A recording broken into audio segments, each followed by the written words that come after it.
I sincerely appreciate you taking the time to consider these words from me on this nebulous subject called resilience that I propose to you that each of us have that quality instilled in us. And my proposition also is that you and I have the duty to take responsibility and accountability for that grace. And then not to hoard it or hide it, to share it.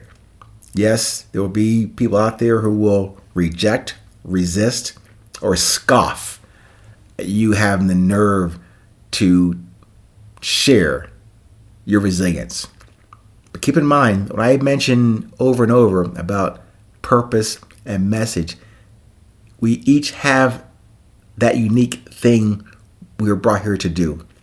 I call it message, purpose, voice. That's what I'm doing. I'm not asking you to tell me what yours is. I'm asking you to consider defining that and doing it for yourself and with whoever you consider as your creator. Again, always back to that question and forward with that question about what drives you in each moment and in each day. This is called The Show. 8:20. One each day and in this moment that you're experiencing with me today. So in, out, up are aspects of this thing called show.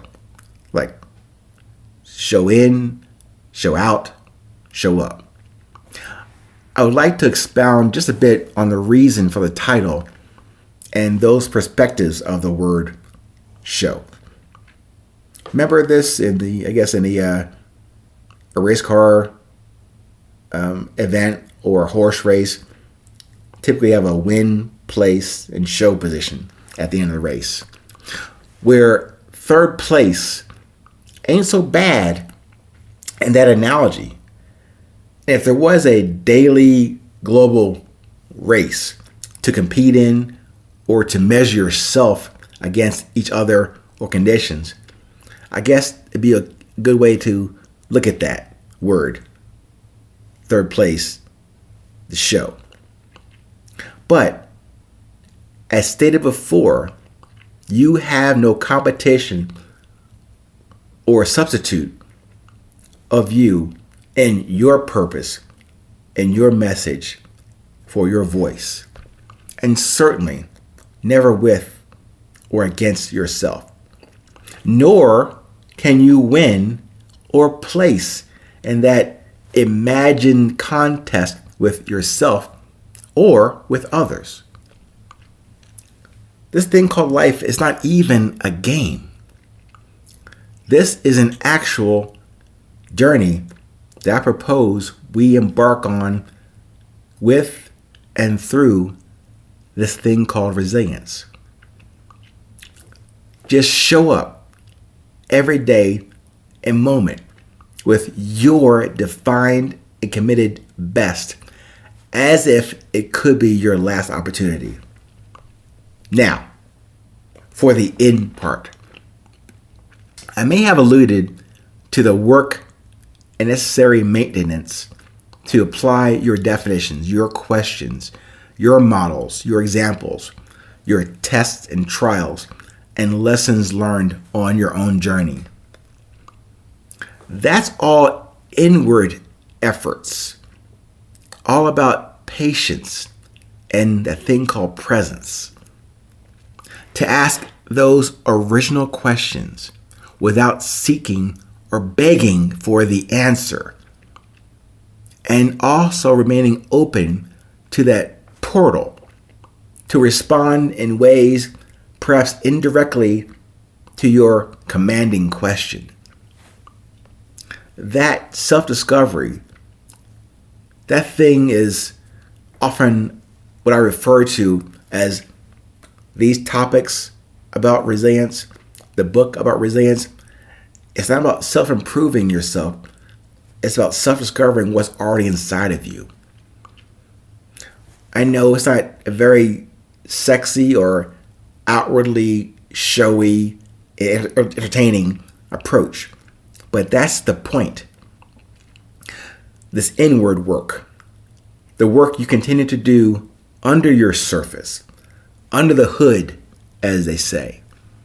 When you do that work under the covers with yourself, spending time with yourself, examining yourself, forming and asking those organic questions, when you do that, the results or the movement forward will become apparent to you and to your creator first through that slippery, sometimes fleeting quality called your presence.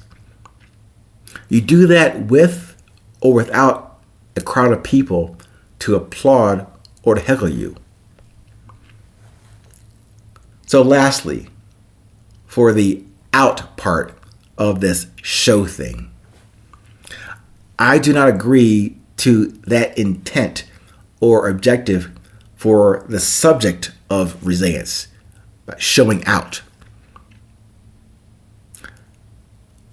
Nor do I propose that as part and parcel of the book Resilience or in any of the 820 episodes or enterprises. Yes, obviously, I have hung out the shingle called 820 out here and now for you to listen to or read about and consider. So I guess in a way, that is an outwardly display of my message and purpose about resilience. But I do not mean to show out any imagined or presumed expertise above or beyond yours.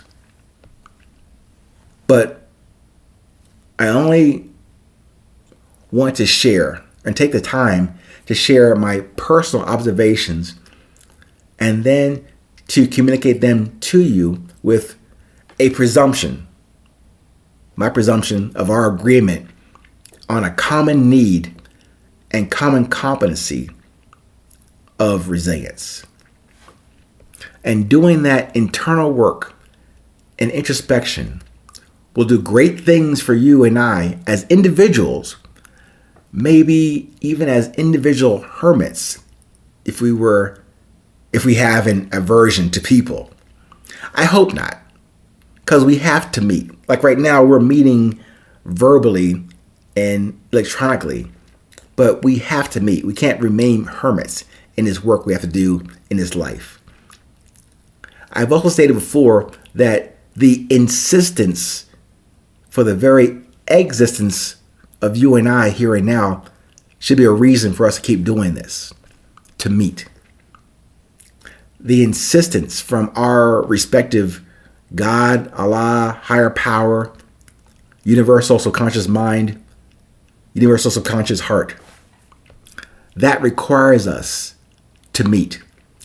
Simply, we must meet eventually and in every day and in every moment with ourselves, with that higher power, with conditions and situations put in front of us, with each other, virtually, digitally, electronically, or actually. You got to take it outside. You got to take it outside with your resilience. And I do too. So, thank you for showing up and in and marginally outwardly today with me. Take care. Stay present. Stay current. No matter where you are in this world, it is always 820.